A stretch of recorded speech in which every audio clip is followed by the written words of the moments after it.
Hello, everyone, and welcome back to the Beyond the Score podcast, presented by The Northerner. I am your co-host, Matthew Supinger, joined once again by my fellow co-host, Alex Perez. Alex, how are we doing today? Doing pretty good. How we doing? Doing pretty good. Ready to talk about all the hot topics in sports, as we do. Absolutely. So, kicking it off, Colton, I don't want to put any pressure on you. I'm not sure if you've been big into your dynasty lately. I can understand sometimes as a job, being a coach tends to drag a little bit, but have you been on the dynasty much lately? Yeah, so I will be honest. I've had a somewhat of a down. We had a great week to start, but over the weekend I've taken a little break and decided to take a pretty big break coming through. But we actually had quite the week in Purdue football in that we went undefeated and won the national championship. There was a little debacle where I played Georgia, and it was I think midnight, and I game share with my buddy on there.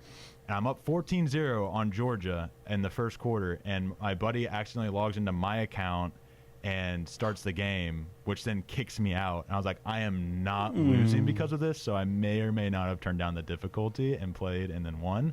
But we won't talk about that. Your secret's safe with us. Yes. Yeah, but we did end up getting that national championship, second national championship.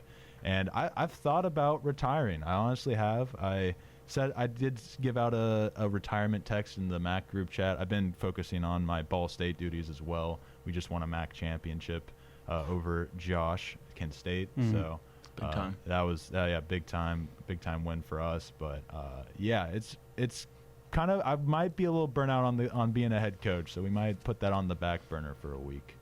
But we got that natty.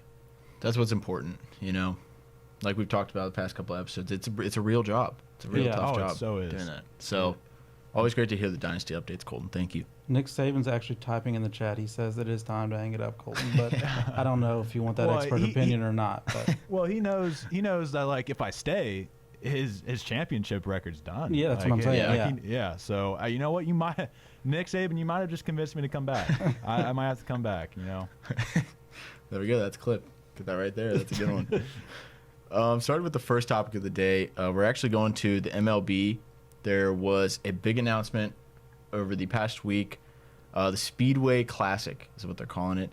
It is down at Bristol Speedway in Tennessee on August 2nd, 2025. There's going to be a showdown with the Atlanta Braves and your hometown Cincinnati Reds, folks. This is the first, got a couple quick stats here, the first MLB American or National League game that has ever been played in Tennessee, which I thought was kind of a cool little stat there. Maybe kick the butt of MLB, maybe expansion. Yeah, it's time. Just saying. The Washington, now Commanders, and Philadelphia Eagles played a preseason game at the Speedway in 1961.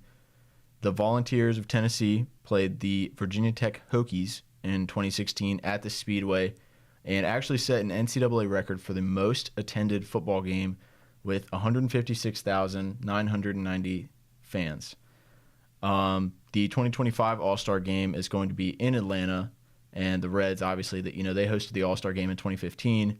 Jeremiah Yolcutt, who is the Vice President of Global Events in the MLB, made this a big point here. He wanted to, kind of collaborate with these teams. It's kind of, 10-year difference between the two, so let's try and do something big for Atlanta, especially in the year that they're hosting such a big game like the All-Star Game. This kind of will add to the list of MLB games that have been played outside of a regular ballpark like Great American or other parks like that. There have been games played at the Field of Dreams in Iowa, Rickwood Field in Alabama, the Little League Field in Pennsylvania, Disney World, and there's just tons of others. So this is just going to be added to this legendary list. But yeah, I think that'd be a pretty cool one to see and stuff like that. I am excited to see a layout, or I've seen the layout in the pictures and stuff, but to actually see what it's going to look like on a speedway. Mm-hmm. I feel like because that's not just it's a cut and dry field, it's right speedway. It's kind of tough to do. But yeah, Colton, did you have something that you were wanting to kind of talk about with that topic? Yeah, we briefly mentioned it on the Norris Benchwarmers podcast. If you guys want to check it out, we mentioned it there.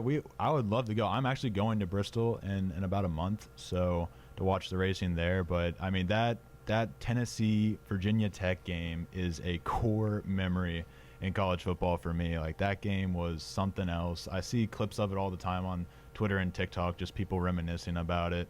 And I think it's a really cool deal. I want to see more events in there. And what blows my mind is just how Bristol is one of the smaller tracks on like the NASCAR schedule, yet it can fit a football field pretty easily. It makes a baseball field look tiny. And yeah, it's going to be really cool. I wonder if they will be able to sell that out. I would assume so, but I mean, it's 100,000 seats if I'm not mistaken, somewhere in that range. So yeah, it'll be an awesome event, and I hope I don't know where I'll be in a year, but hopefully I'm there. Yeah, I have to do a quick check-in in that. How many games like this have the Reds done? You all would know way better than me. They did the Field of Dreams Yeah, game. they did do the Field of Dreams. That was super cool too. That was the was that India's rookie year? Yes, that has to be, because it was like was it the first year after the COVID break or whatever? Yeah, I think so. Yeah, that sounds right. And his first year, that was a dope game. I wasn't super following baseball, but I tuned into that game at that point, and yeah, that was a really cool game. But I think that's the only one. But I did find the Reds to be an interesting pick, and the Braves.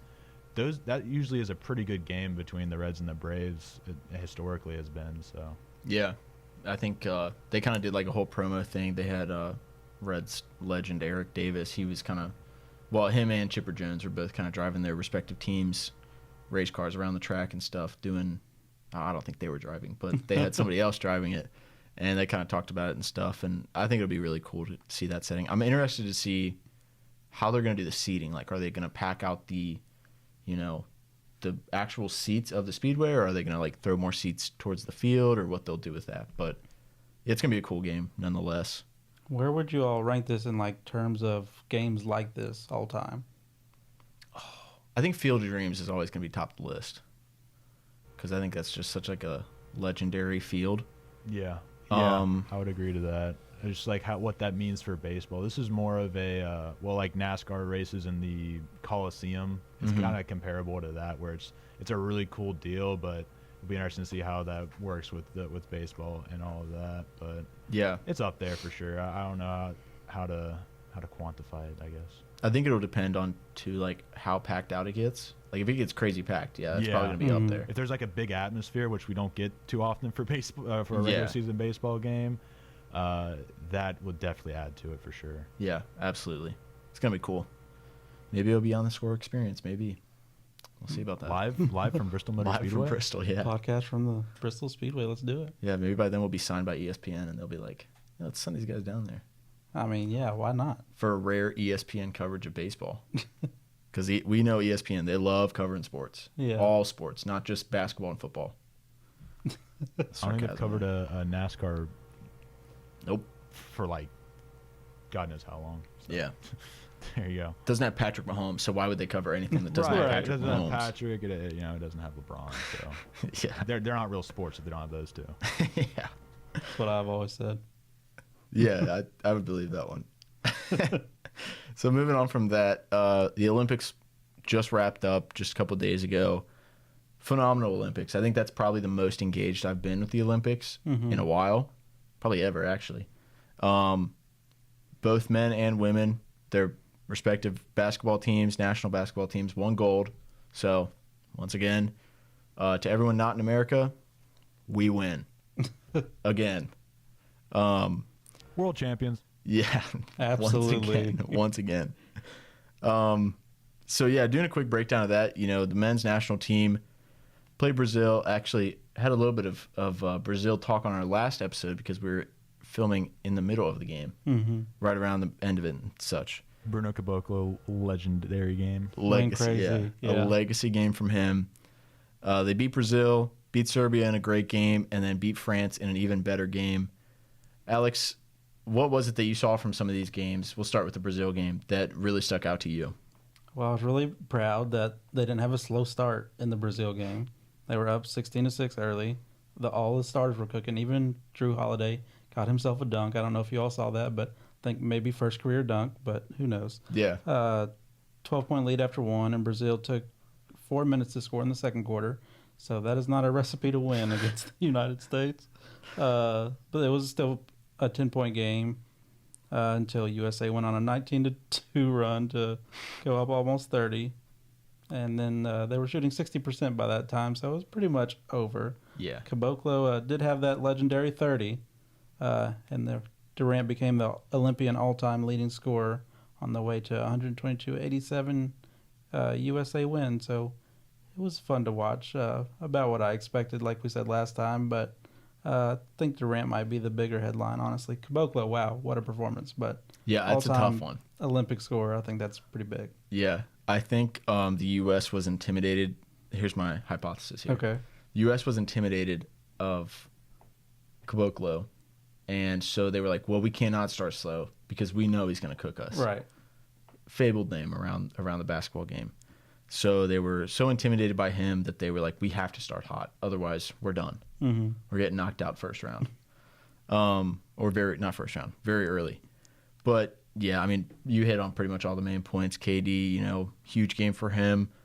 Duke could play till he's probably like 60. Yeah. But U.S. shot phenomenally, 48 from 3, 89 from the line, 57 from the field. Hit 15 threes, which, we've got the guys on the team that can hit those threes. Right. So 15 threes. I think the defensive stats are crazy. 9 steals, 7 blocks, forced 15 total turnovers. Had 14 team fouls, but I think that's a little bit better, especially it's not as much of a worry when you're up like 30 most of the game. But, yeah, held Brazil very low, 36 in the first half. You kind of talked about it. They were outscored 15-30 in the second quarter. Yeah, big game for the U.S. on both sides of the court. And next, moving over to Serbia, and a phenomenal rematch there. For sure, yeah. Third game. Yeah. So they were very familiar with each other. Yeah. But Steph finally showed up, so that was good. 14 points in the first 4 minutes, and then 17 of the first 23 for the USA. So that was good. Serbia dominated the first half, leading by 17 at one point.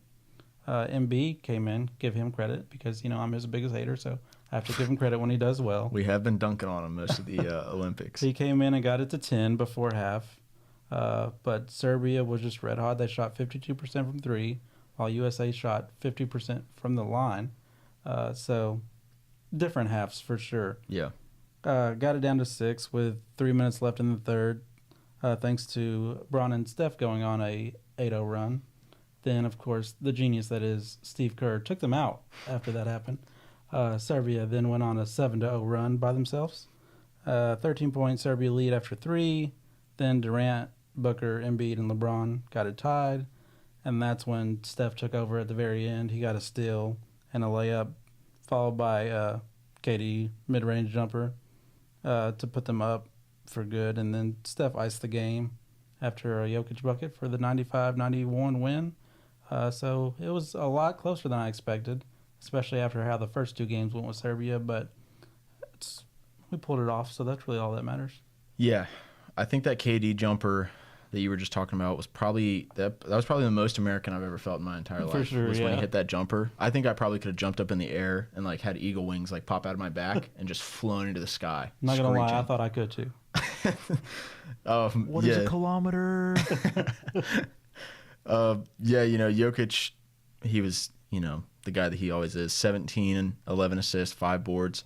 I think it was really all about the unsung heroes that made this as good of a game as it was.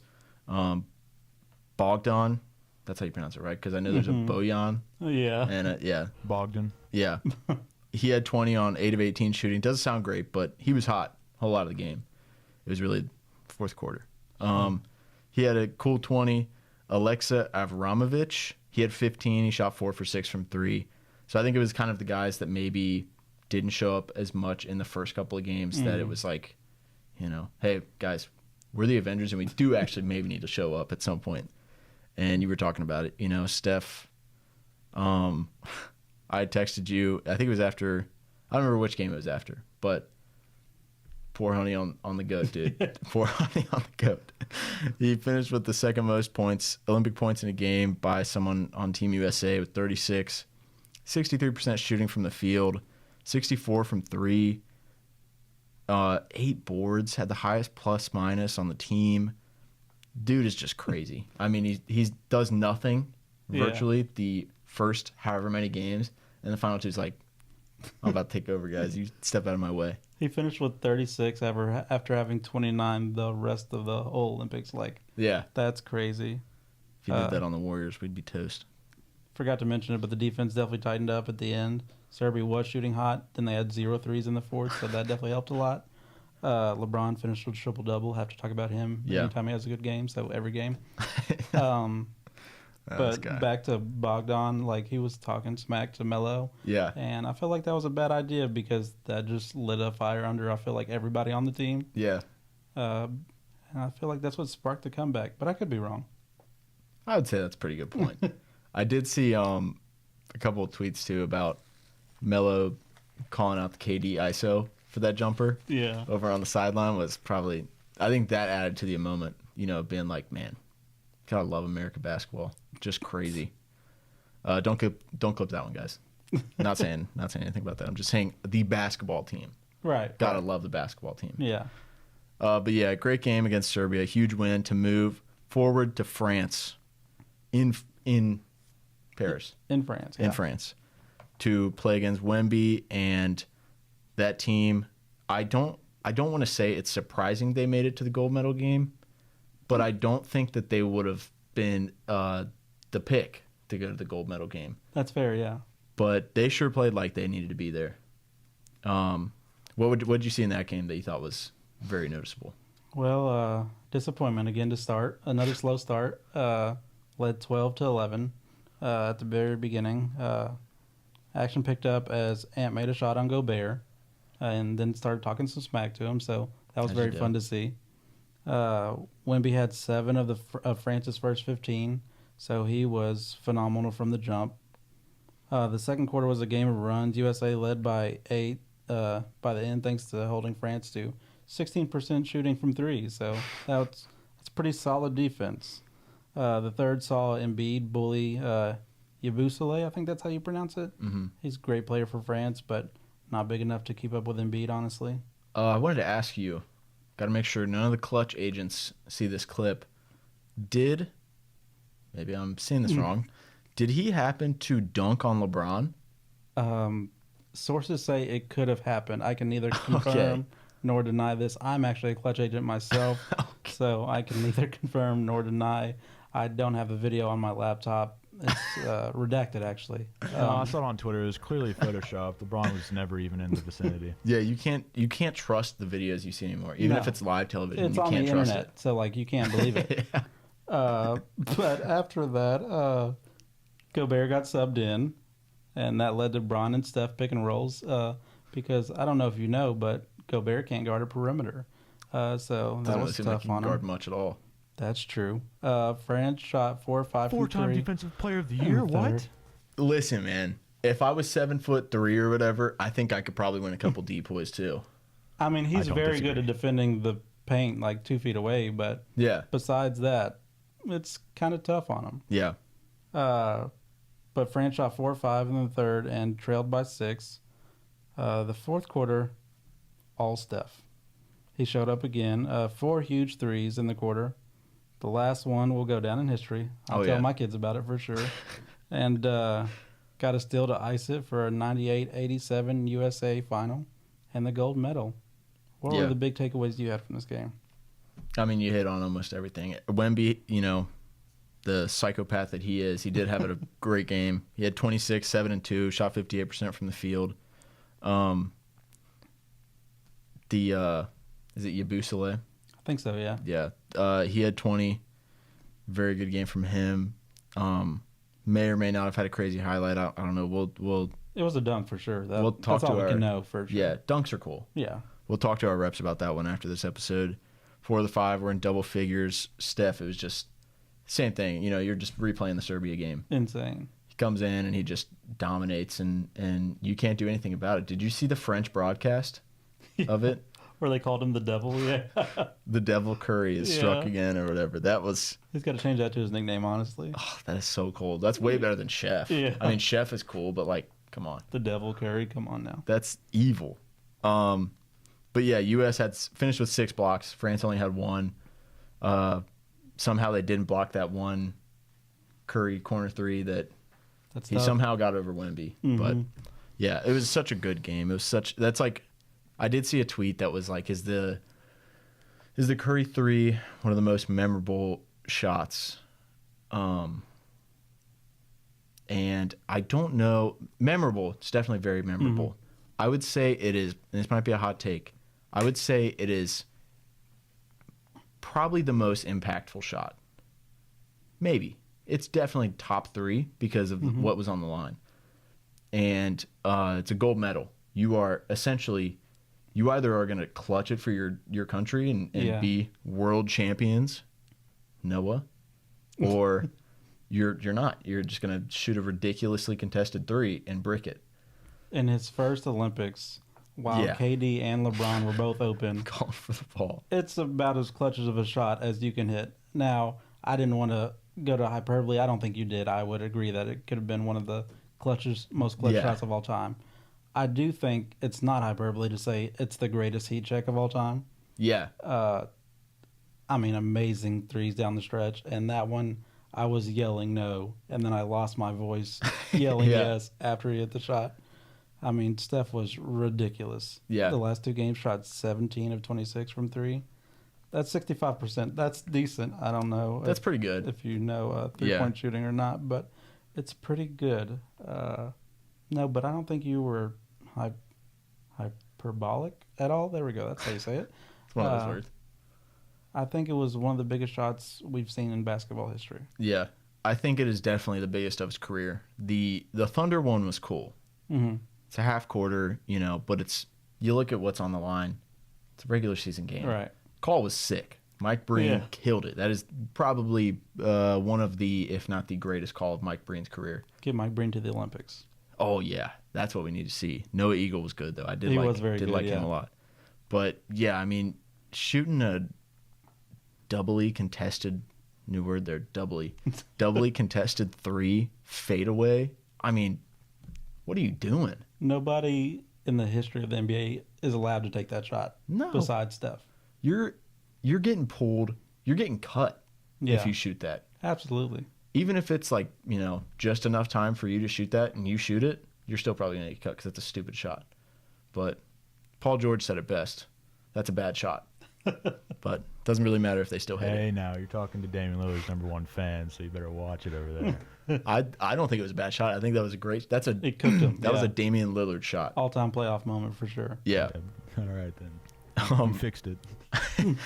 But USA got their 5th straight gold, so maybe we're exaggerating a little bit how the world's catching up. I mean, these games are close, but 5 straight golds kind of speaks for itself. Yeah, the bling doesn't stop. Got to take it from our neck if you really want to be the best. Mm-hmm. I say "are" like I did anything in the Olympics. I didn't. I just watched. We were American. That's all. We did it. So moving on from the gold of the men to the gold of the women, had huge games, big wins and stuff. Nigeria beat them, beat Australia, and then in the gold medal game beat France. And that was probably another one of my favorite games that I've watched, just because so physical and such a that was an AFC North basketball game in the Olympics. That's true. Hard fought in the trenches. Like, you got to earn each bucket that you get. Nothing was easy. But we'll start with the game against Nigeria. U.S. out-rebounded them 44-28. Aja had 11. Collier and Thomas had 6 each. Out-assisted them by 14. Gray and Taurasi played fairly well in that game. Mm-hmm. Thomas had 6. USA never trailed in that game, which has been a lot of the case in their, right. What is it, like 62 game winning streak? Yeah. 61, Yeah. actually. Yeah, 61, yeah. Just trying to set the bar a little bit higher. 62, yeah. Yeah. Never trailed. Aja and Stewie were huge. Aja had 20, Stewie had 13. Both shot over 70% from the field, which is crazy.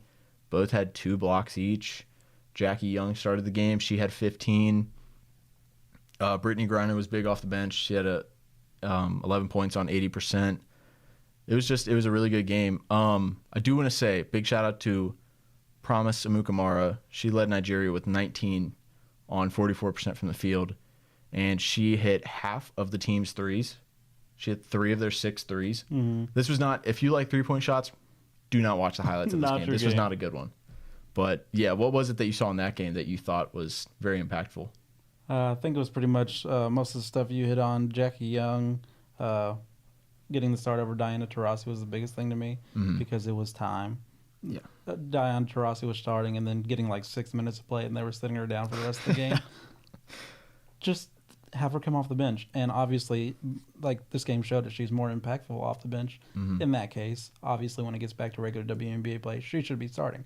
But in this case, she was very impactful, hitting threes. Got us a pretty good lead thanks to those threes by the half.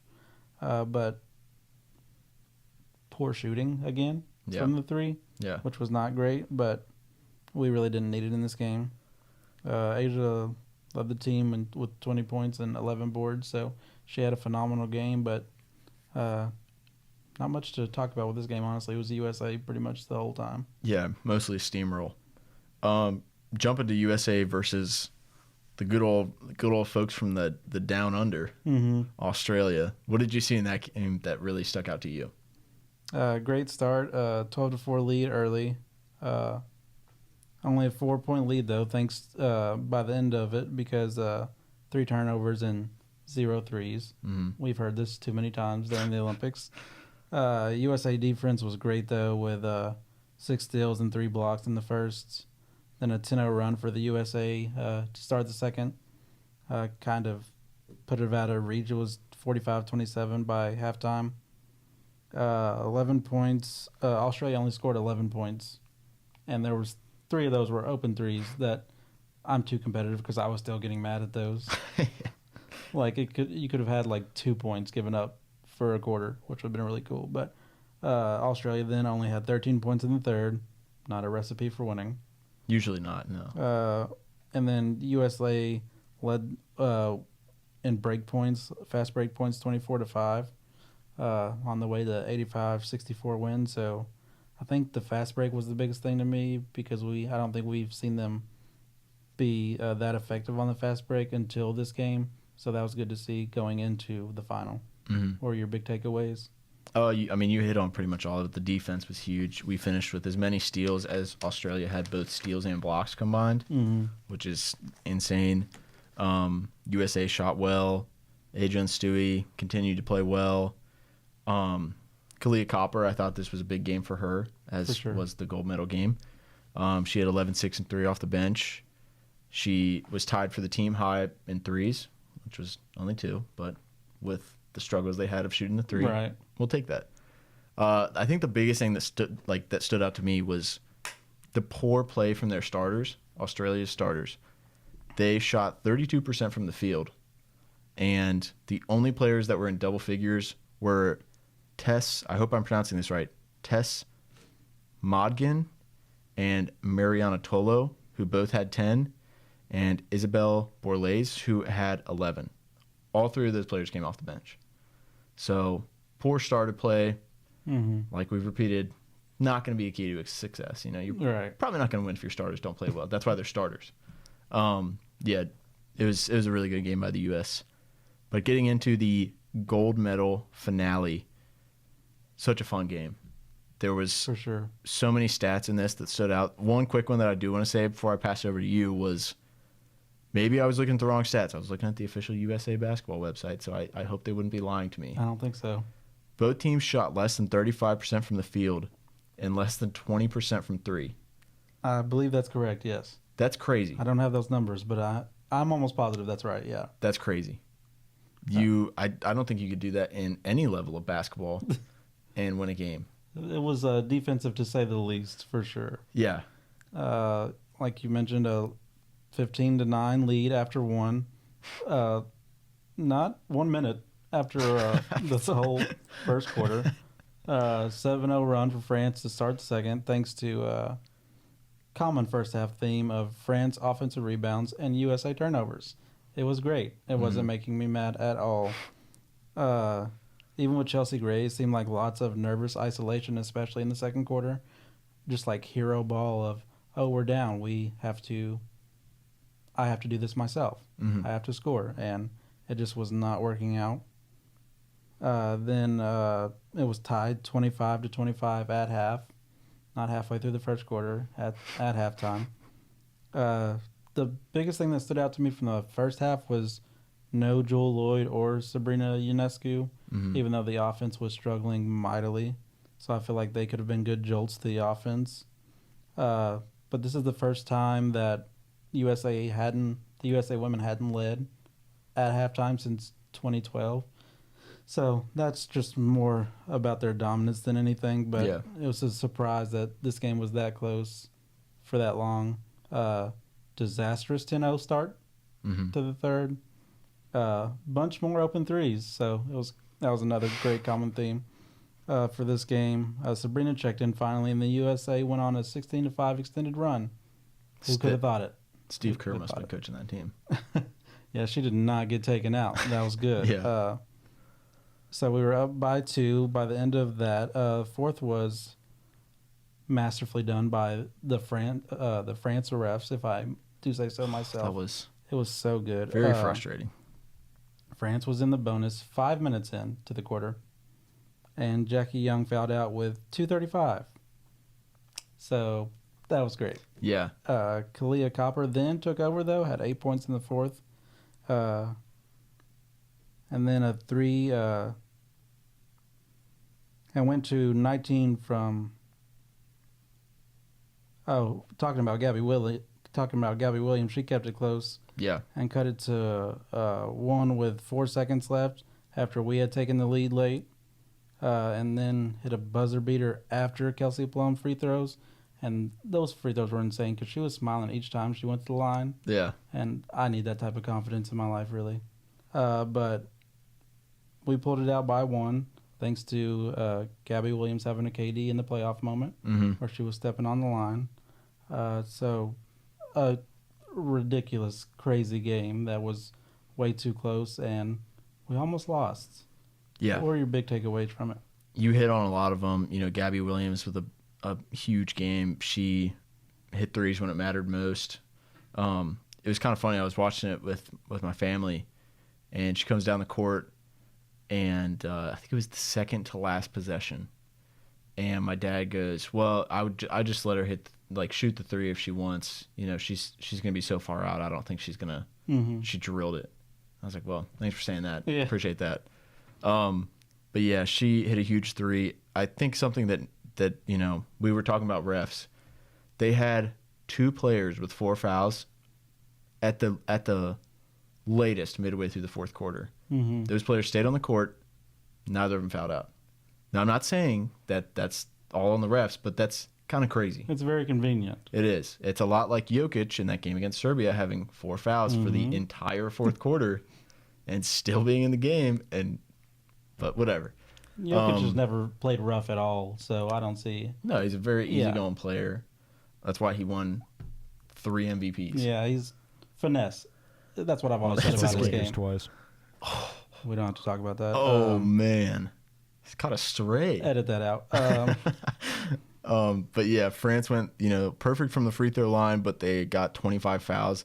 U.S. shot 34 free throws, hit 27 of them. I thought that was a crazy foul. You talked about Kalia Copper taking over in the fourth. So yeah, I think we pretty much hit on everything. 2 golds. 8 straight golds for the women, which is an Olympic team record. Yeah. So they have that now. The Nike commercials that came out for both teams were fantastic. So good. Let's see. They continue to be the most dominant team in sports. Yeah. And Diana Taurasi won her 6th gold medal, which is definitely a record for one person in team sports. Yeah.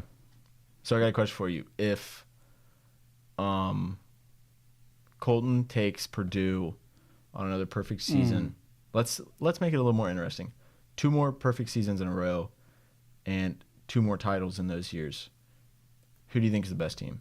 Because that would be, Colton, correct me if I'm wrong, would that be 4 straight titles? You said if I win 2 more, If you win 2 more, it'd be 3 straight. okay, I couldn't remember if you So, won one the season before or not. I had the Alabama debacle. Oh, right. I mean, he's doing this year after year. Yeah. It's not every 4 years. Yeah. So This is a great I've- point. I feel like it has to go to Colton, honestly. Okay. I mean, he's got to get his own Nike commercial if that happens. All right, you guys heard it here first. I wasn't saying anything. I was enjoying my time over here in the director's chair, but I mean, am I wrong, Matt? I don't think I'm wrong. I mean, that's a college football season, including the college football playoffs, is that 15 games? it would be 16. I mean, we finished Oh, yeah. 16-0. So that is 48-0 in 3 years Mm-hmm. and 3 titles. That's kind of crazy. The women only have 61 in like 28 years. So Yeah. So, I mean, the math is All right. mathing. it's hard. Yeah, it's hard to argue that. Yeah. Well, now I have a goal set. Yeah. That's what just, you need. Just to not lose a single game for No pressure, 2 Colton. years. Yeah, no Yeah. pressure at all. I do find it funny you guys you brought it to football because from Ian Rappaport, he says an update on Brandon Ayuk is that the Steelers and 49ers have a deal on a potential trade, and Pittsburgh is in a good place on an Ayuk contract, sources say. If San Francisco gives the final sign-off, then it is done. San Francisco also has an offer on Ayuk long-term for him to stay, but he has not accepted that deal. So I was going to interrupt you guys once you were done with your women's basketball, but since you threw it back to me, I thought I would throw that in there, especially considering Alex has a little stake in that game. Ooh.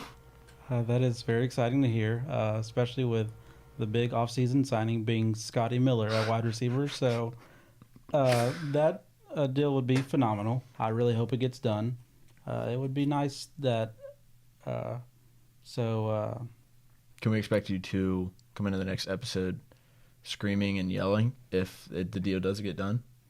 I mean, until I see it from Schefter, I'm not going to put too much weight on it. But I'm hoping that this is true. I'll tell you what, Schefter is something. Yeah, he is something. Piece of but work. That's when it's verified. He's Yeah. like the TMZ of football. Yeah, that's true. That is true. That's when you know it's real. Football is crazy.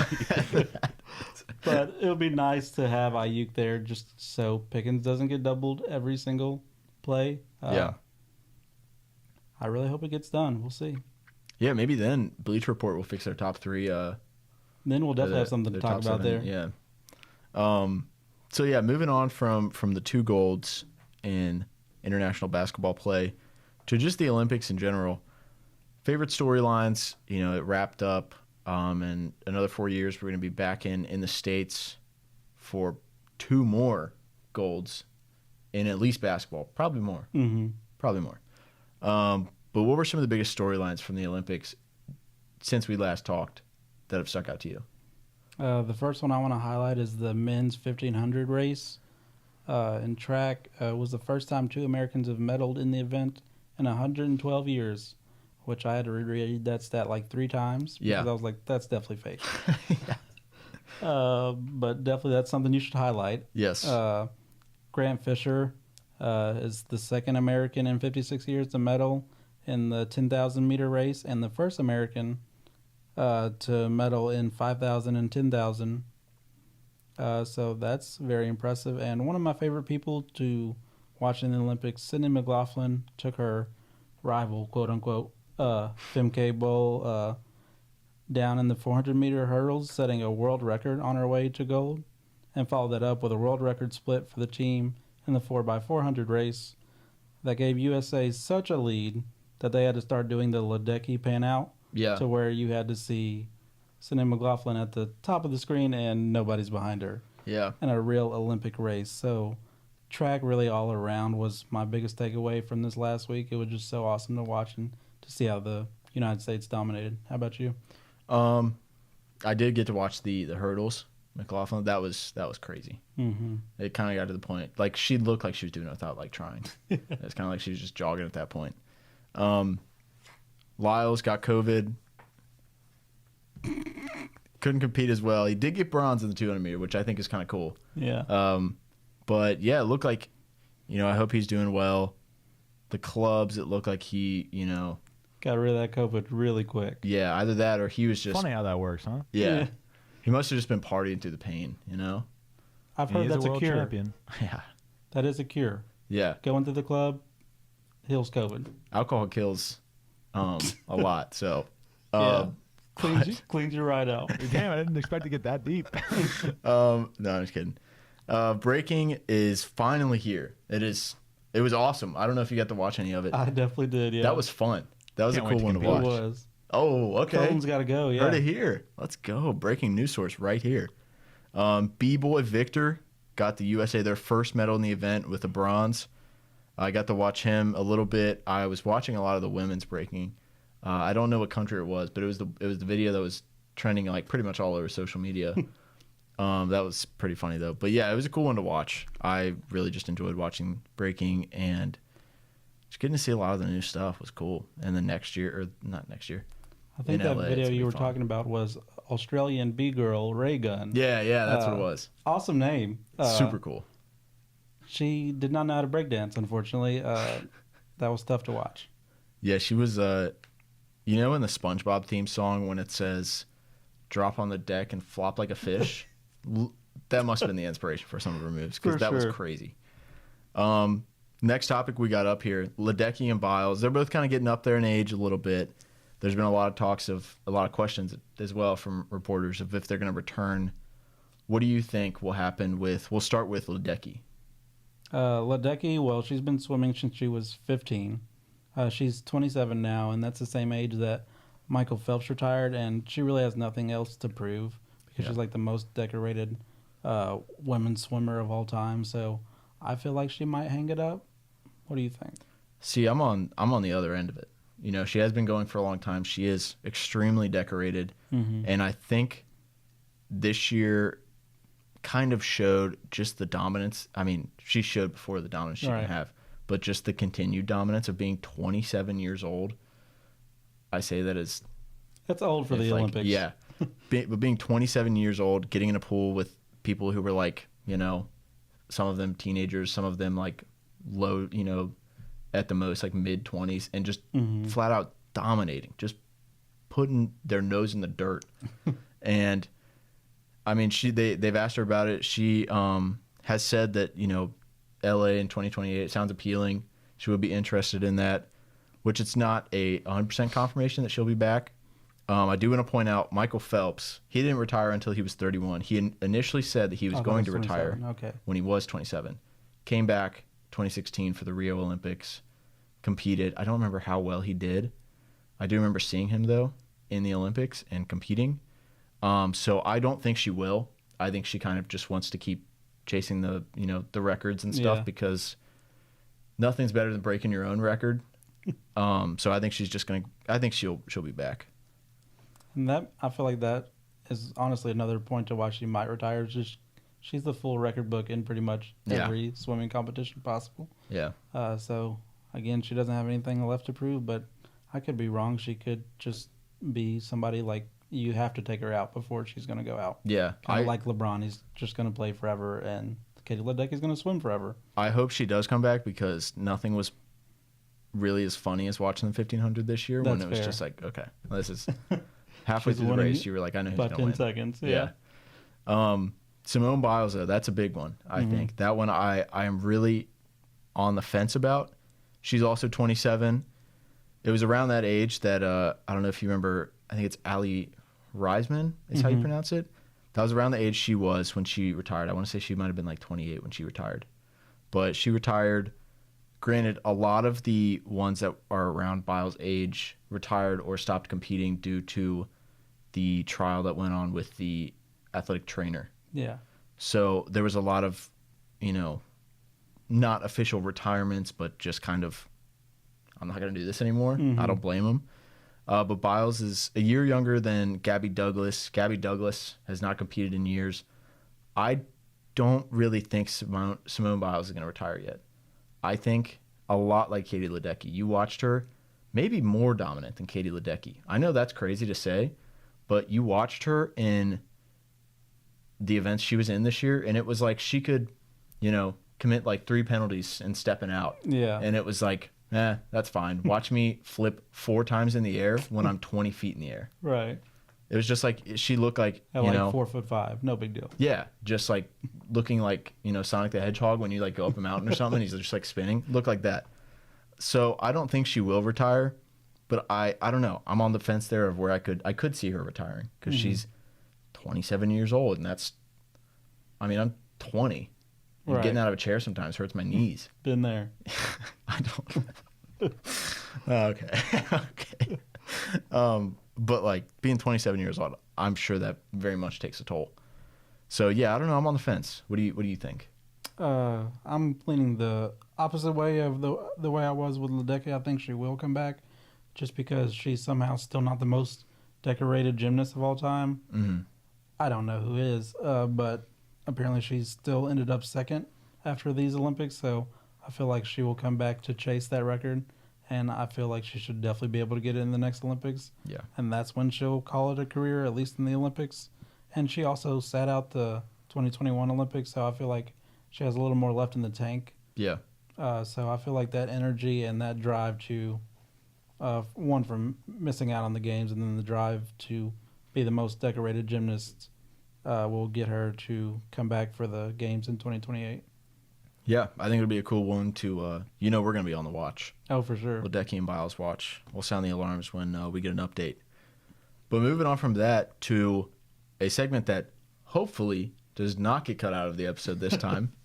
Big thank you to the International Olympic Committee for giving us some drive. What a great group of people. You always want the International Olympic Committee to be your first haters. Yeah. That's the coolest Or part. you're of it. not doing it big enough, honestly. Yeah, exactly. They know we're here now. Yeah. They're aware of us, and they should be. They should be scared. Yeah, I've heard. Yeah. But to the post-game presser now, your all's favorite segment. Well, actually second to Colton's Dynasty updates. Yeah. Don't get crazy. Yeah, I don't know what I was saying there for a minute. Post-game presser, Alex, highlight tape edition. What do you got for us today? This TikTok I have is from a TikToker who goes by Gift from Todd. Great name. Great name. Fully exemplifies how I felt after the tough game against Serbia. I thought it was going to be the toughest game that we had. Yeah. France came along, but I feel like this celebration of the win against Serbia is too good not to see. Okay. I'm proud to be an American, 'cause at least I know I'm free. Got a triple-double from LeBron, 36 from Steph Curry, and I proudly stand up next to you and beat every other country. 'Cause there ain't no doubt I love this land. God bless USMET. I feel like there's never been a more patriotic video than what we just witnessed. That was beautiful. I feel like honestly. the people needed to see it. I 100% agree with you. I feel like a kid in a candy store right now. And so yeah, thank you for showing us that. That was my heart's pumping, I think, a little bit harder. Absolutely, yeah. Pumping that red, white, and blue. I'm ready to go play, Yeah. honestly. I think, you know what? Science needs to advance a little bit more too, as if it's not already super advanced. Advance a little bit more to where we can just like make things appear, but the only thing we can make appear is the American flag. That's right. Because right now, if we could, I'd be holding that thing high and proud. So, yeah, that was a great one to show. I hope it gets everyone else's blood pumping as it does. Colton, how are you feeling? Are you feeling your blood pumping a little bit harder now? Oh yeah, dude, USA, baby, it was beautiful. Honestly, I might have shed a tear. Honestly, after watching that, I don't blame you. I mean, that's worth it. I've only watched it 45 times, but Made it 46 and keep going. So my highlight tape, we were talking about it. Mm-hmm. Let's get the whole thing going. Let's show the folks what's up. The greatest shooter of all time. I mean, look at this right here. Oh, nobody Double else coverage. is taking that shot. disgusting. And puts him to sleep. I mean, maybe that's a short clip, but I could watch that. I could fall asleep to that. Yeah. Just such a beautiful clip. I think I tweeted about it. I just need to figure out how to download that video into my veins because I need that all the time. Whenever there's like mind chips, that people will get, that's all I want on mine. It's just that shot replayed. There are very few basketball experiences better than watching that shot go in. Yeah, I did see a lot of tweets too about like, so this is what it feels like to cheer for Steph Curry. Yeah. Such a universal experience of being like, yeah, there you go, LeBron. It is nice to finally be on that side. Yeah, it's nice being on everyone's side. It's just like, unification of a country. Right. Olympics tend to do that. All right, well, did you have any final things you want to chat about before we get off the air? I think we pretty much hit them all. Do you have anything?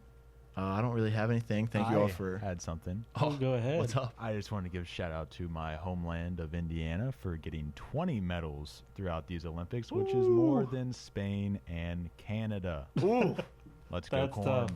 dang! And you got national championships to show for that too. So Of course. really repping for everything in Indiana. Well, yeah, actually, shout out all the UK athletes that got medals in these Olympics, too. Yeah. My hometown, they did big things.